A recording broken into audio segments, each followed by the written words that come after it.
Well, it's a big news that really, let's be honest, goes way beyond the football field, but that is the AFL last night winding up the investigation of allegations of institutionalised racism at the Hawthorn Football Club.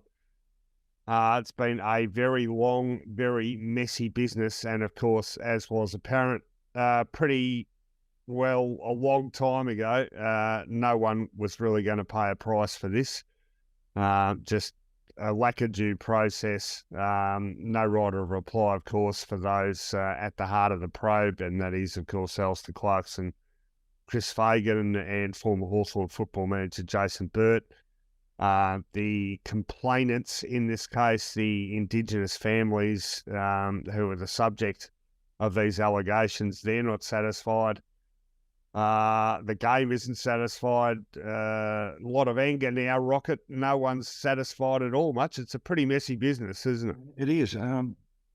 But I know you said at the start that it's sort of swept under the carpet and gone now, but I read where the Indigenous families got the chance to go to the Human Rights Commission. So therefore, if they do that, then it's not over. I can't see how it's just the AFL wiping their hands. And I find it interesting that Gil McLaughlin said that there's a chance to penalise the Hawthorn Football Club, but if they haven't interviewed, or their investigation hasn't interviewed the three in Clarkson, Fagan and Burt, and they say there's nothing to answer to, how can then Hawthorn Football Club be guilty of anything if everything's all clear?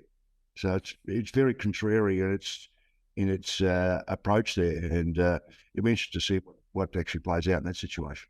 Yeah, well, that's pretty much how I'm seeing it. There's a couple of things that don't sit well with me. One is the fact that this was they attempted to dispense with it so quickly. We had this press conference at 7:45 last night. Why would you do that? I mean, they could say, it's been a long time, we've got to wind up. You didn't want many media there to ask questions. Yeah, well, exactly. And it's, it's 8 or 9 months down the track. You're saying you couldn't have waited until the next day and had done it properly.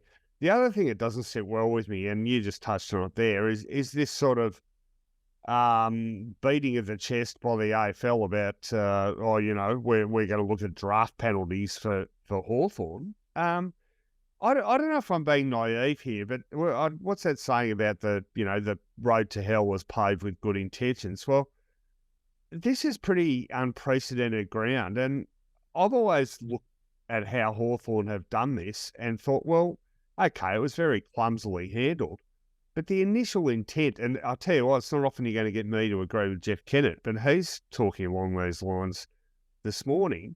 I mean, when they were made aware of these allegations and decided to sort of check them out, I guess, for their own satisfaction, was that not the right thing to do? When they became aware that this was a big an issue and referred it to the AFL, was that not the right thing to do? And the fact that it was leaked and came out, and of course, in the end, there was that lack of due process, I don't see why that was the fault of the Hawthorn Football Club. The leak, pretty clearly, the leak didn't come from the Hawthorn Football Club. Oh, no, for sure. There's no doubt about that. And I think you're right. I mean, I think you used the right word, clumsily along the way, and probably didn't have a terms of reference around their investigation, their own investigation report that they did. But they've obviously had some thought process on some discrimination.